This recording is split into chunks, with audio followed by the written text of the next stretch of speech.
आज हम पढ़ेंगे संस्कृति हिंदी पाठमाला का लेसन 1 मानवता के मन मंदिर में। मानवता के मन मंदिर में ज्ञान का दीप जला दो, करुणा निधान भगवान मेरे भारत को स्वर्ग बना दो। दुख दरिद्रता नाश करो सब, मानवता के कष्ट मिटा दो, अमृत की कर की वर्षा प्रभु भूख की आग मिटा दो।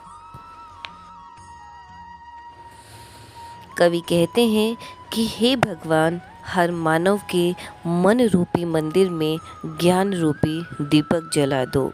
हे करुणा निधान अर्थात सभी पर अपनी कृपा करने वाले प्रभु, हमारे भारत को स्वर्ग के समान बना दो। दुख और गरीबी का नाश कर दो, सभी मनुष्यों के कष्टों को मिटा दो। चारों तरफ फैली भूखमरी गरीबी को अमृत रूपी वर्षा करके मिटा दो। खेतों में हरियाली भर दो, धान्य के ढेर लगा दो, मानवता के मन मंदिर में ज्ञान का दीप जला दो। नव प्रभात से महक उठे मेरे भारत की फुलवारी, सब हो एक समान जगत में कोई न रहे भिखारी। इन पंक्तियों में कवि कहते हैं कि खेतों में चारों तरफ हरियाली फैला दो और भोजन के ढेर लगा दो। मेरे भारत की धरती नई सुबह की तरह महक उठे, कोई भी इस संसार में गरीब या भिखारी न रहे, सभी मनुष्य एक समान हो। एक बार माँ वसुंधरा को प्रभु मेरे नव श्रृंगार करा दो, मानवता के मन मंदिर में ज्ञान का दीप जला दो। इन पंक्तियों में कवि कहते हैं कि हे प्रभु, हमारी धरती माँ का फिर से नव श्रृंगार करा दो और हे भगवान, हर मानव के मन रूपी मंदिर में ज्ञान रूपी दीपक जला दो। कवि किस से प्रार्थना कर रहा है? कवि भगवान से प्रार्थना कर रहे हैं। कविता में खेतों के लिए क्या मांगा गया है? कविता में खेतों के लिए हरियाली और धान्य मांगा गया है। दुख दरिद्रता का क्या अर्थ है? दुख दरिद्रता का अर्थ है कष्ट और गरीबी। कविता में माँ किसे कहा गया है? कविता में माँ भारत को कहा गया है।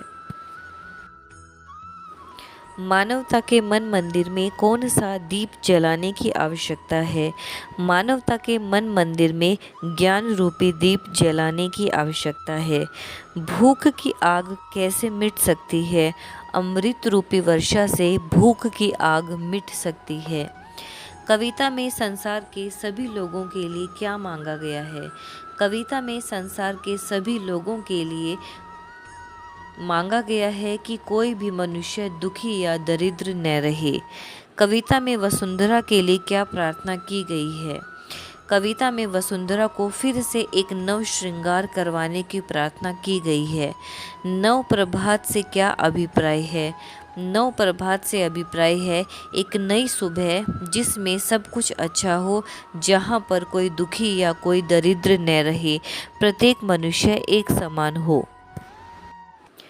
पाठ के आधार पर प्रत्येक वाक्य के सामने सत्य अथवा असत्य लिखिए। कविता में मानवता के कष्ट बढ़ाने की प्रार्थना की गई है, असत्य। खेतों के लिए हरियाली मांगी जा रही है, सत्य। सबके एक समान होने की प्रार्थना की जा रही है, सत्य। पृथ्वी को एक नए ढंग से संवारने की प्रार्थना की गई है, सत्य। दिए गए शब्दों की सहायता से खाली स्थान भरिए। बच्चे ईश्वर से प्रार्थना करते हैं कि भारत को स्वर्ग बना दो। प्रभु मानवता के कष्ट मिटाने के लिए दुख और दरिद्रता का नाश कर दो। अगर खेतों में हरियाली भरी होगी तो धान्य के ढेर लग जाएंगे। हे प्रभु, संसार में सभी एक समान हो और कोई भिखारी न रहे। हे प्रभु, एक बार वसुंधरा को नव श्रृंगार करा दो। पाठ के आधार पर कॉलम अ और कॉलम ब का उचित मिलान कीजिए। मन मंदिर में ज्ञान का दीप जला दो, अमृत की वर्षा करके भूख की आग मिटा दो। मेरे भारत की फुलवारी नव प्रभात सी महक उठे, सब हो एक समान जगत में कोई न रहे भिखारी। एक बार माँ वसुंधरा को नव श्रृंगार करा दो। उचित विकल्प के सामने सही का निशान लगाइए। पहला है ज्ञान का, दूसरा भूख की, तीसरा धरती और चौथा कोई भिखारी नहीं रहेगा।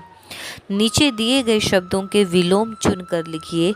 ज्ञान अज्ञान, दुख सुख, आग पानी, भिखारी दाता, स्वर्ग नर्क, अमृत विष, समान असमान, नव प्राचीन। सुनने में समान और अर्थ में भिन्न शब्द चुनकर रिक्त स्थान भरिए। माँ ने राधिका को एक दिया दिया। बस का चालक बड़ा चालाक है। स्नेहा ने स्वाति की ओर देखा और मुस्कुरा दी। बालिका तैरते हंस को देखकर हंस रही थी। आशा करती हूँ कि आपको कविता समझ में आ गई होगी। अगर कुछ डाउट है तो कमेंट कीजिए।